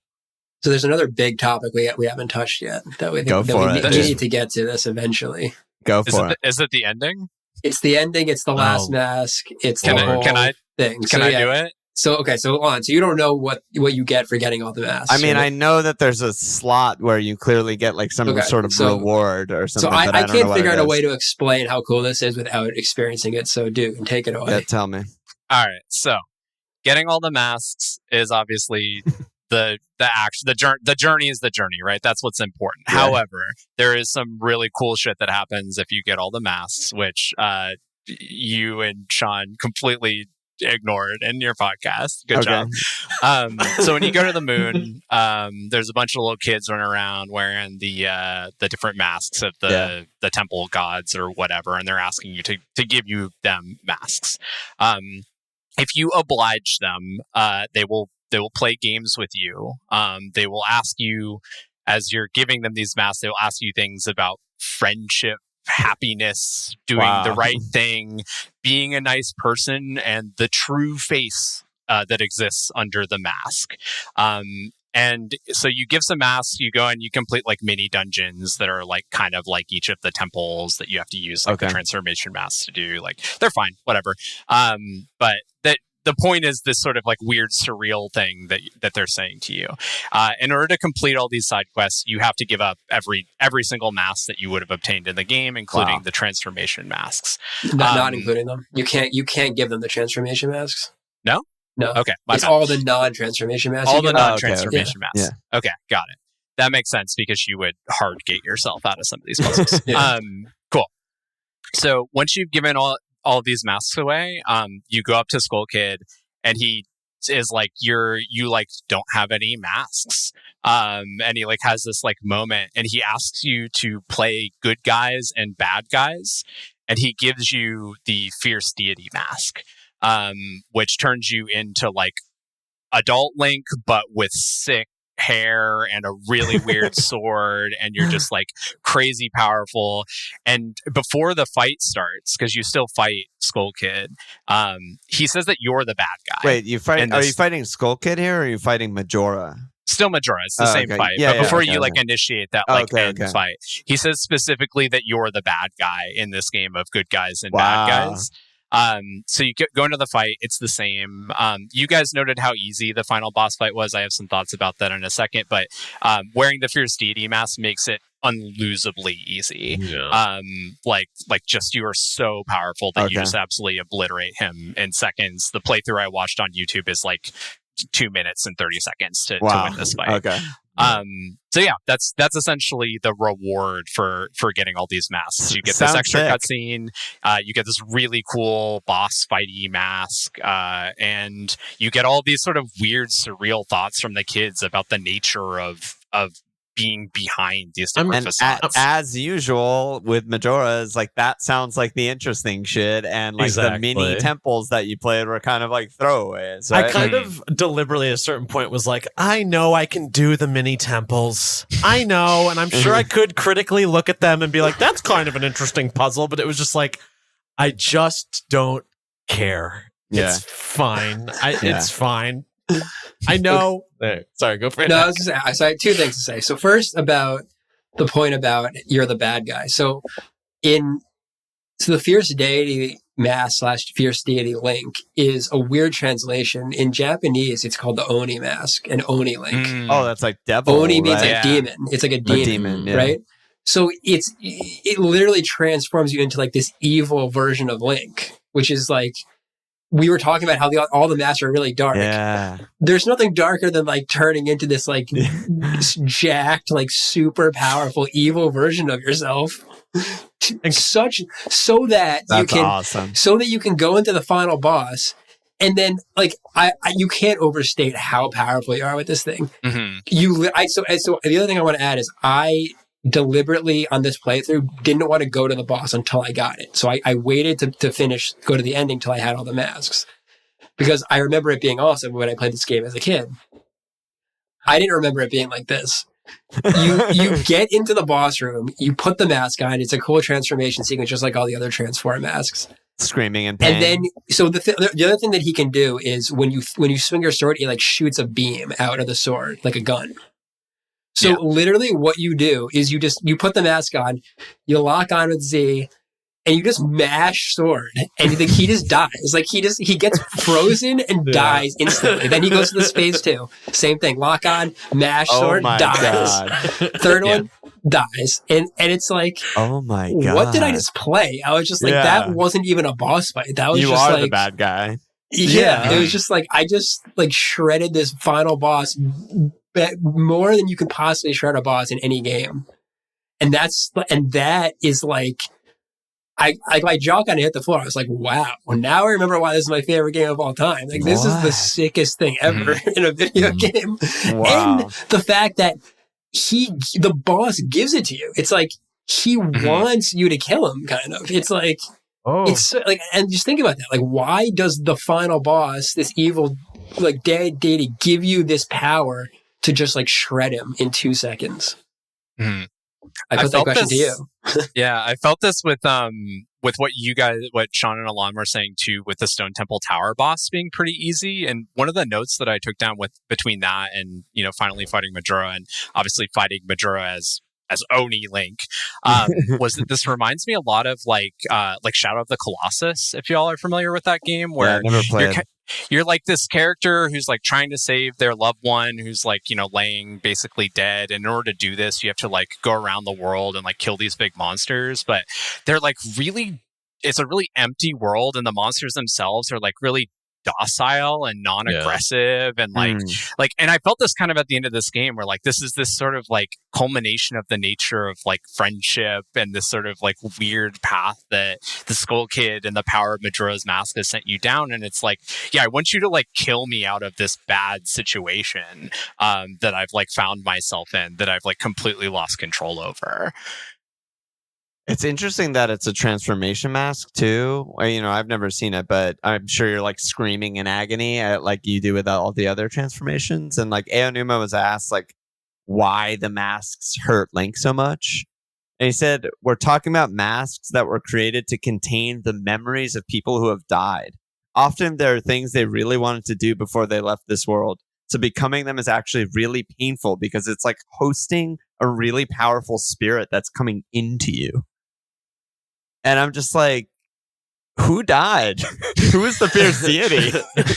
So some god died.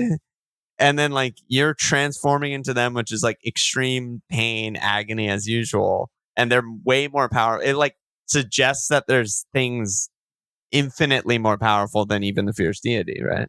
Yeah, I the way I interpret it is, if you find there's a stone in the world, I don't know if you found it, but it says there's a mask in the world called the Fierce Deity mask, which contains the power of all other masks, is what the stone says. I don't think I saw it. So to me, my interpretation is like that mask represents like the pain and agony that real world Link is experiencing, being lost in the woods, missing his best friend. It's kind of like, it's like all of Termina in a single mask. And like now you become like all the sorrow and like suffering and evil that Termina represents. And it's just like lashing out really directly and violently. Like killing Majora doesn't even feel like meaningful with it, kind of. It's just like sort of like a fury oriented, just like blah!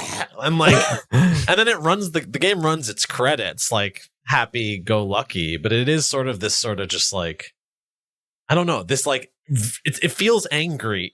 Like it's and I want to make a little crack about it, but it's not even a crack. It's like I think it's an actual thing. Like it is an extremely like year 2000 design too. Like it looks like kind of looking it up. Hot Topic like anime like, but it's like just like very overt like dark cool, like what's up, fuck you, like.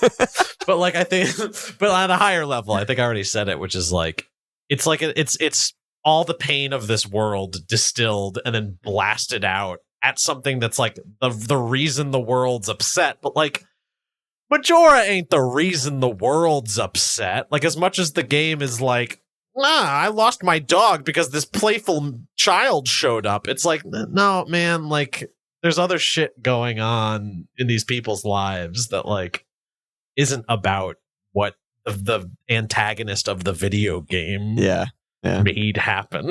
It's a weird commentary too, kind of on like the sort of like power leveling of this isn't an RPG obviously, but like the sort of like power leveling that goes into that. Like I feel like you play like a like a Final Fantasy game or something like that. You level up to like level 99, like the final boss is a joke, right? Like you're not supposed. The final narrative boss is a joke rather. And this is sort of like this weird mechanical commentary on that, right? Where it's like, okay, you've done everything there is to do in this game. Maybe you haven't gotten all the heart pieces or whatever, but you've done all the mask quests, and that's sort of the depth of what's exists here.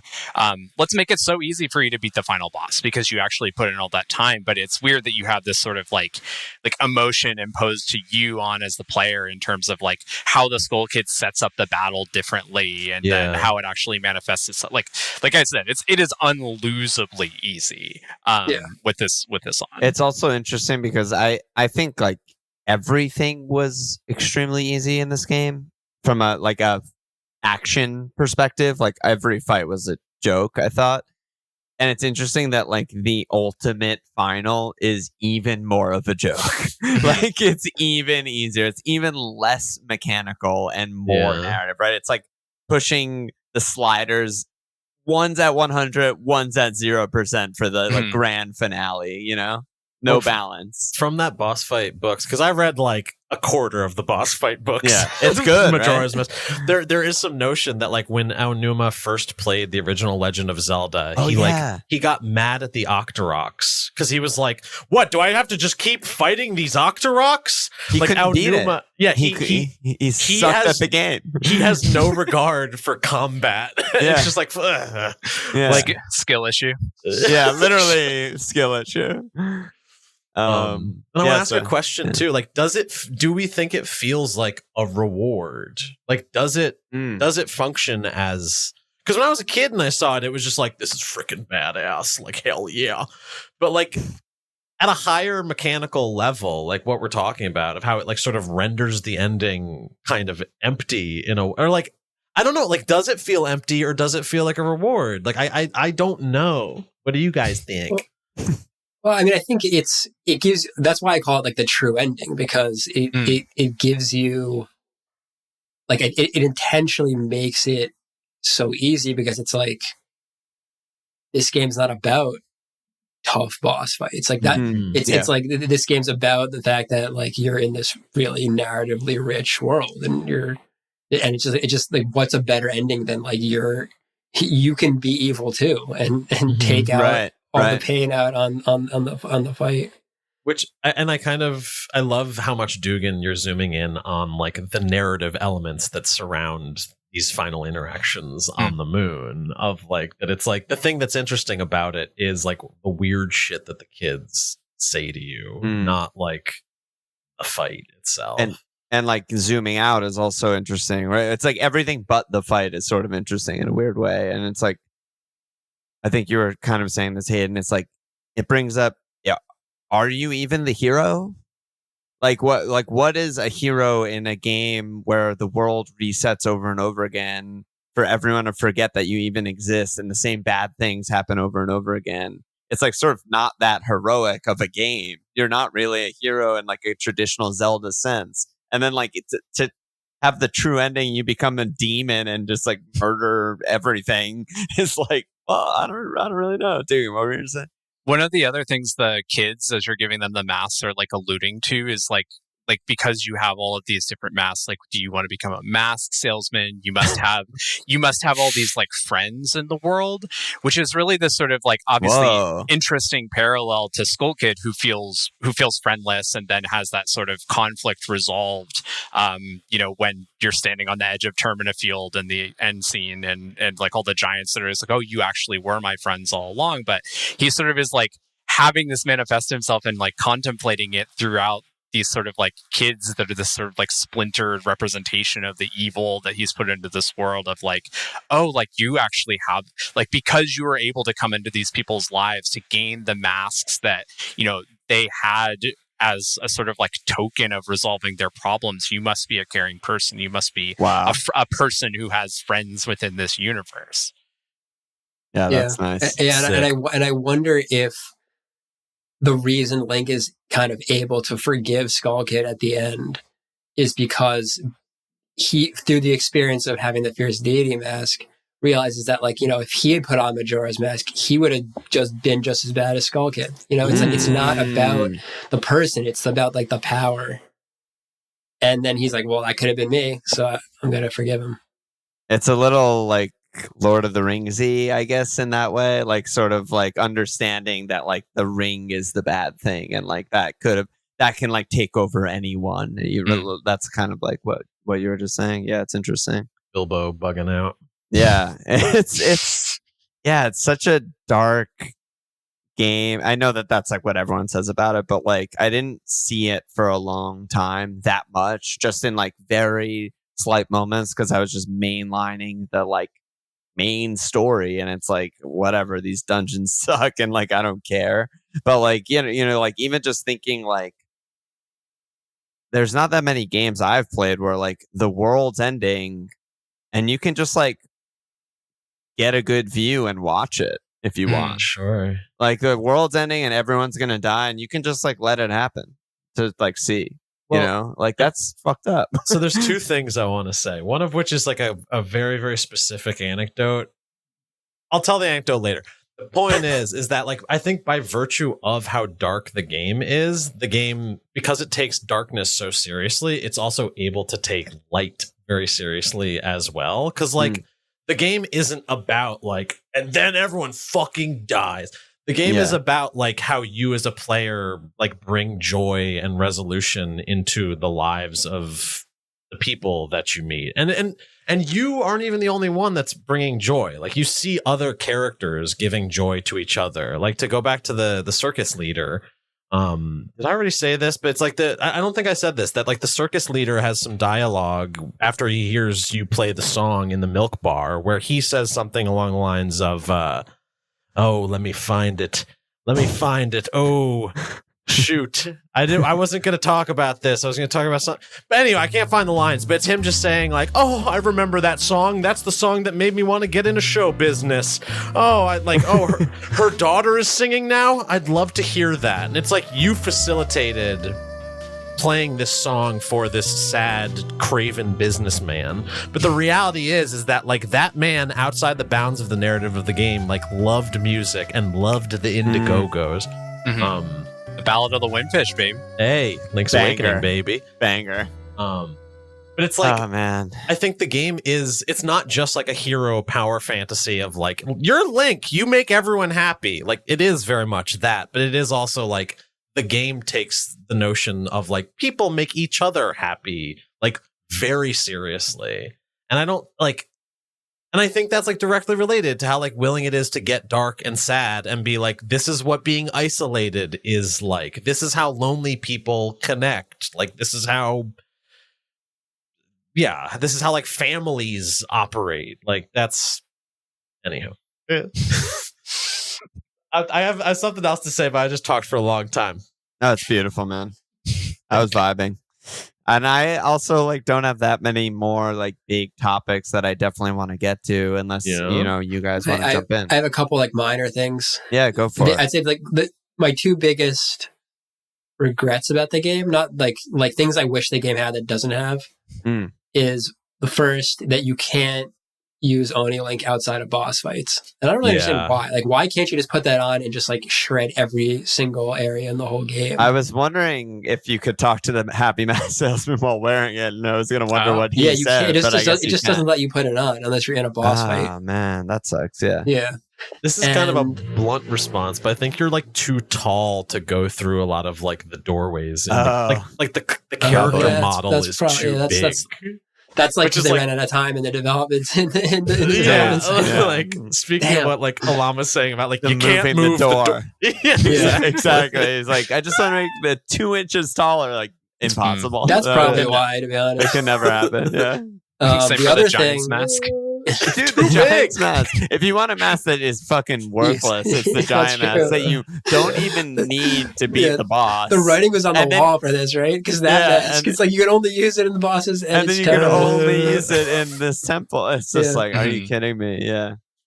Yeah. The other one is really dumb, but like, I can't believe you don't get to see what Kafei looks like as an adult in the end credits. They put it through the eye hole, right? Like, no, he's still. You only ever see him as a kid, and it's like, come on, what does this guy look like as a man? He's just got married. Like, just enough time, dude. It's the same. It's the does same. Does he still have long purple hair?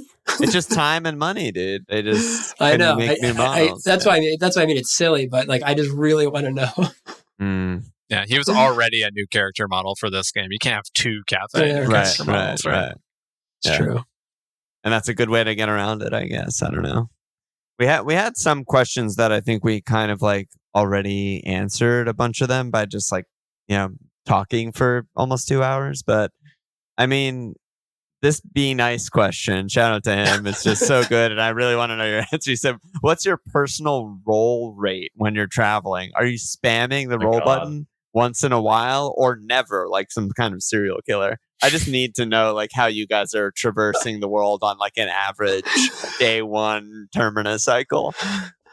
I would say that question is much more appropriate for Ocarina.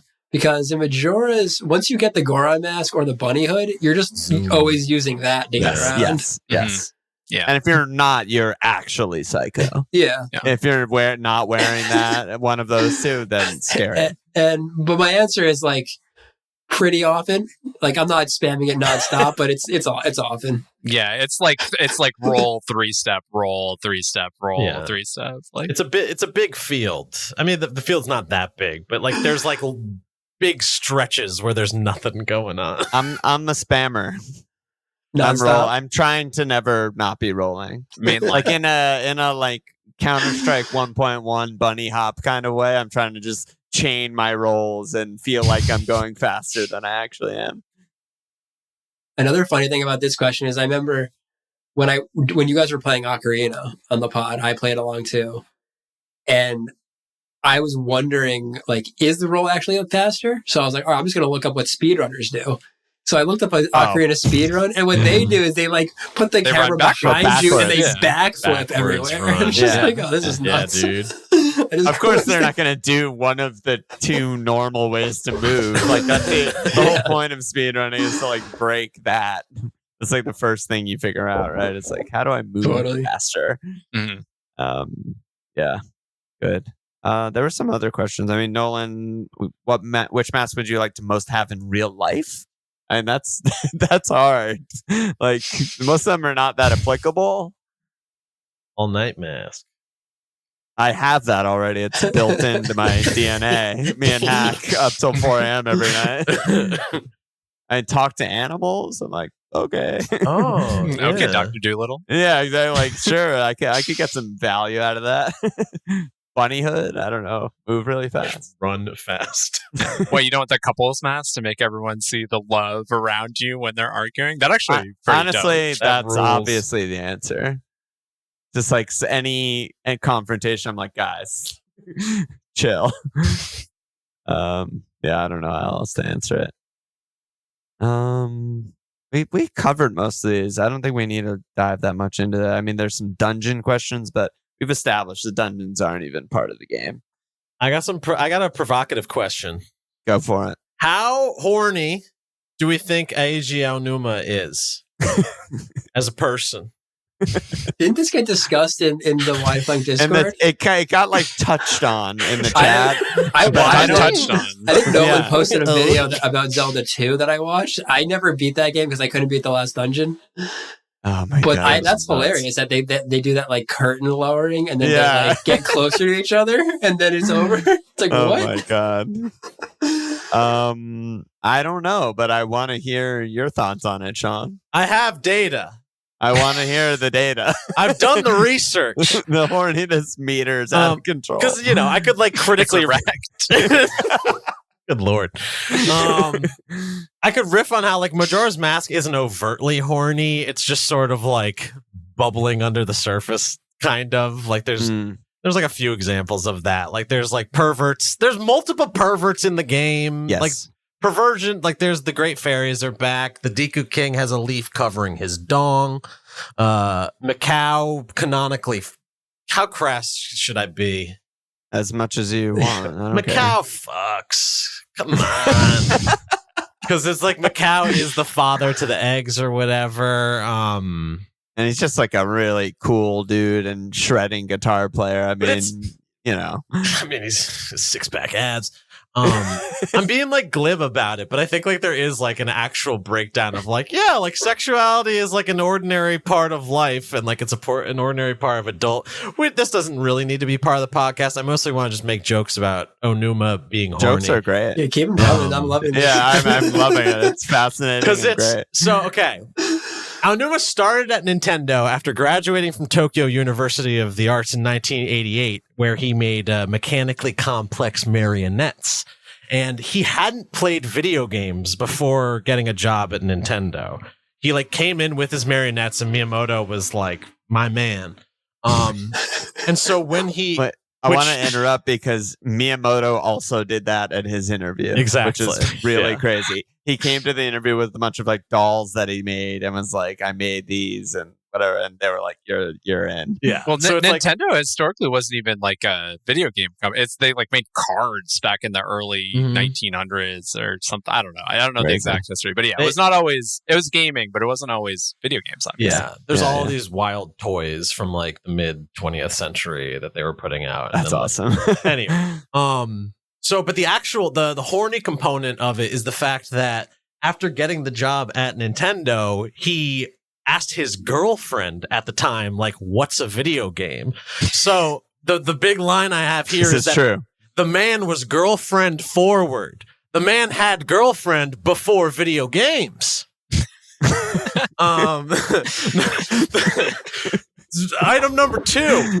I wanted to talk about this a bunch, like in a critical way, but I was like, this is gonna be too much for everyone else. But Aonuma designed a game called Marvelous that came out in 1996. Yeah. Which is itself a game that is like highly relationship driven puzzles. Like it's like there's like a very, very direct through line of like what this designer cares about. And like he cares about puzzles that are related to characters. Like, and I could pop off about that, but that's not the point. The point is horny. In that game, the way that you interface with the game is like you open up these subscreens and you have like a hand moving around of a scenario that you're looking at. And pretty early, this one's kind of embarrassing, but early on in that game, you're like talking to a female character and you can like move your finger in front of her breast and you can select it. And there's this interaction of like, oh, like it's this. Oh my god! So he's a fucking It's dog. capital H. Like, so yeah.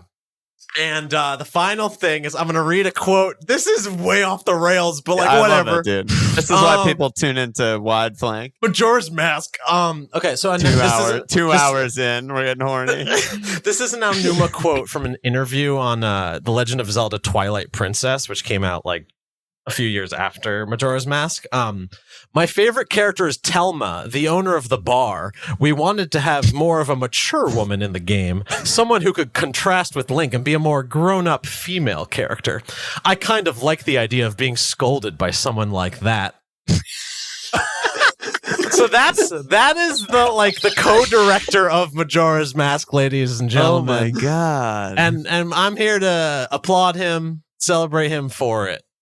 The end. Terrific, dude. So happy I learned all that information about him. Honestly, that was great. Thank you. You're welcome. So happy we didn't cut at the logical area 5 minutes ago. Oh, dude, no shot, no chance of that ever happening. Yeah, anything else anyone wants to talk about, or should we just wrap it up there? I don't know. Great game. Fantastic. Loved it. I just ran my mouth a lot. Sad it's over in a way. Like I am actually. Well, it's not for me because I haven't gotten the Keaton mask yet, and I can't wait to see this fox you guys are talking about. And I haven't seen the Fierce Deity mask, so I get more game. Yeah. But it is over for you. And it did make me more curious about Timeloop games, because I don't think I've ever played another one. But like I never played Outer Wilds. That was a Danny and Teddy episode. For GameClub, and then I haven't played it. There's a bunch of like newer indie ones that seem really cool. There's like one called Minute, spelled MINIT, that looks really cool. It's like the time loop is 1 minute, so like every puzzle in the game has to be like doable in 60 seconds or something like that. So and there's a bunch. Oh yeah, go for it. There's a game for the PSP called 30-Second Hero as well. That's like do as much as you can in 30 seconds. Restart. Yeah. I just think that like it was kind of just there for me in episodes 1 through 3. It was like there is a time loop and I'm in it. And it's not until I was like connecting with the characters that I was like, time loops are sick. Like it's not just like a random mechanic. It's like interactive storytelling, vessel. And it lets you do things that maybe other games that are more linear or linear-ish can't do. It also like promotes this sort of like, I don't know, failure in a good way, where like you can just, there's some other article I read, it was like, it comes from the world of like arcade games where like you have to make failing feel good because then you want people to immediately put more quarters in it. Mm-hmm. And like most games now have like gone away from that. They're like their own thing. Like Souls likes whatever. It's like failure is pain and you should feel pain. But this game, it's like failure's good and totally fine. And I just reset and I can just, like I did the spider house on the wrong day. And then I was like, whatever. I'll just go to the first day and beat it in 5 seconds. Cause it's like, now I know where all the spiders are and it's so easy. And like nothing ever felt like that bad, even though like it was framed to me when I first kind of figured out the loop that like, I remember Nolan being like, someone like didn't save their rupees in the bank when when like time reset. I was like, dude, fuck the rupees. Like, I'm just mad I didn't get the fairies. Like rupees are nothing. I can get 100 rupees in like 2 seconds. But I don't know where I'm going with this, but yeah, time loops are cool. That's where I'm going. 2 things to follow up on that. One is just I wanted to say before, but I forgot. I remember in our episode about, I asked you, I brought something up and I asked you, have you done this yet? And you said no. So I was like, all right, we'll just talk about it later. What that question I was going to ask you is, did you ever go into the top of the clock tower sequence at the end before you had all 4 giants, and then try playing the Oath of Order? Did any of you guys try that? No, I didn't do that. I Never tried actually. that. I did it. It's really cool. What happens is the giants you do have still come out. But all 4 of them aren't there. So they try to hold up the moon, but then like there's some text like it's too heavy, too big or something. We can't do it. And then it just cuts back to you still on the top of the clock tower. And they give you like an extra like 30 seconds on the clock or something. And then and I think you can see the giants around you at that point, but you still just have to play you have to play the song to reset.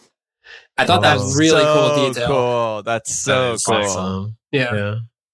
The other thing I was going to say is, those time loop games sound cool, but another thing I wanted to ask is like, what other games would you compare the Mask Quest gameplay to? Is that just like point and click adventure games? Yeah, like the LucasArts. I mean, that is What were you saying, Sean? Like the early LucasArts Ron Gilbert games that are like so much about just like showing this object to this person. Is that Monkey Island, right? Monkey Island, baby. Yeah, I've never And played those. I should probably play those. They're maybe kind a of- future game club.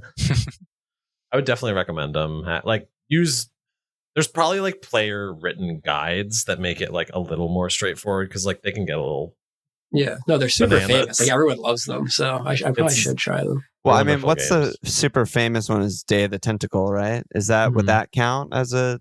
I mean, I it's a think, point and I click think Grim adventure. Fandango. That's probably the one I always hear Oh, about the Grim most. Fandango. Yeah, Yeah. Same legacy. Yeah. Right. Yeah, you have to get this like it's like just all of these things. I mean, like anything great, right? It's like all of these things were happening at one moment, right? They had the insane success of Ocarina. They had the locked, like tight as hell mechanics and action game Mhm. stuff, just using the same engine, have the models, all this stuff. And then like the weirdness of not having enough time, having to reuse the models and having to just this like challenge that like has probably never happened again of just being like, you need to just make a story with the models that we already have. And I Mhm. think And it's, just being like, oh, fuck, you know? And so it's like, it's not a point and click adventure game because it has all the Ocarina stuff. And it's not Ocarina because they had to fit in all this like point and click, like quest stuff and story stuff to make it interesting and feel new. And that's like, you know, it's like all these things combined. and to take that in like a slightly different direction, like I think what Majora's Mask reflects is like the people who made it very, very clearly. Like I get the sense that Miyamoto like didn't really make that many choices on this game, whereas Ocarina very much feels like a Miyamoto game that's just like efficient and rewarding and play. It's not that this game is devoid of play. It just like so clearly reflects the predilections of Aonuma and Koizumi more than Miyamoto. Totally. Yeah, it's way too weird. Like I'm even surprised. Like, how did Miyamoto even approve some of this stuff? Like that sequence of when Macau like tells you his story before he dies, and like that. I remember you played it. Oh my god! And, like that song is like, how did that get through Unreal. Miyamoto? It's the fucking best song. Yeah, I know. I mean, I think that like. Yeah, a lot of the game, like Sean and I were kind of talking about this before, is like he was almost like this like invisible CEO kind of guy on the game, like the way the book presents it, right? It's like he was there and like we knew his principles, but like Aonuma and Koizumi were just grinding 20-hour days. Yeah. And then like every once in a while Miyamoto would be like, this song should sound more Japanese. And then Koji Kono's like, okay, you know, and like they do that. And it's like, oh shit, okay, yeah. But sure. yeah, he like was very much, it seems like not involved. I don't remember which games they mentioned in the book, but like I think Nintendo was just like popping off with like a new, because it was originally supposed to be on a new system. And like, you know, there was just so much going on. And I think he was just kind of like, you know, you guys go make a game in a year. Like, I can't do that. Miyamoto was too busy like coming up with those like bean-shaped buttons on the GameCube controller. You mean the Smash controller? Yeah, man. Well, yeah, thanks guys. Thanks so much for joining me and a nice pod. I mean, honestly, this is the death of like 4 episodes for one game, I think, because this is really the good shit. This is the good shit. It's too much. I don't want to tell any tales outside of school, but it's like if Wide Flake is ever going to cover another Zelda, you know, like I feel like Zelda games are worth a bit of breadth. You know? Yeah. There's Yeah. not Breadth of the Breadth wild. of the wild. Yeah. I do not like that game, by the way. I think What? it's bad. What do you Oh, mean? Wait, Oh, okay. I mean- This is off topic. Wait, but wow, that's I off need to topic. hear more. Spoiler alert. Before we go, because I came into this episode like, I just want to talk about Anju and Kafei. Anju and Kafei is this game. And horniness, yeah. And horniness, which, Yeah. you know, it's a husband and wife. Hack, what didn't you like about the Anju and Kafei quest? Oh, it's not that nothing that I didn't like, just things that I wish were different. Like the sun mask looks so sick. I want to be able to put on the sun mask and see what it does. Cool. So cool. Okay. And the fact that you don't like, I mean, the elegance of the couple's mask is nice, but it's just not that cool of looking of a mask. It's kind of It's dull. a little simple. Yeah. Yeah, compared to that sun, I was like, I thought I was going to get that. And the other thing, Hacks all me. What- I'm the what was hero. I'm the husband. There I'm gonna marry was something Anju. else, but I can't remember. Look at me. It wasn't anything like mechanically in the quest line. Well, or no, like, I mean, I guess. Oh yeah. Well, it's not that I don't like. Another cool thing about it is that it's the only other part of the game where like you actually are stuck. You have to play the song to get out of it. If you fail, I failed a lot of times on that. Like it took me like 10 tries to actually beat that little MIDI contraption in his hideout. For The real? button pressing. Yeah, thing. because I think The it's box because Yeah. I was just rushing and I kept like accidentally running into one of the red things that makes Oh, it go yeah. way faster. Yeah. And it was hard for me to tell like how much faster it made it go, because I think I realized like, you know what, if I just like don't hit any of those red things, it'll probably be easy. And then I finally just did it that way, and it was easy. Good thinking. Yeah, I was like, I need to figure out how to kill this wolf thing like really fast. But that's what I'm doing wrong, you know. Classic mechanical hack. Yeah, Yeah, this for is you sure. are Aonuma. Dax thinking the whole time, like, I wish I could just wear the Fierce Deity mask here. Yeah, just kill blow him. up Mash everything me. and take the sun mask. Put it on because I'm the husband and the hero. Listen, But, let's you get know, out of it's here. Yeah. We're long. It's been great. Next game, Return of the Oberdin. Thanks, everyone. Bye-bye. See Take ya. care. Bye.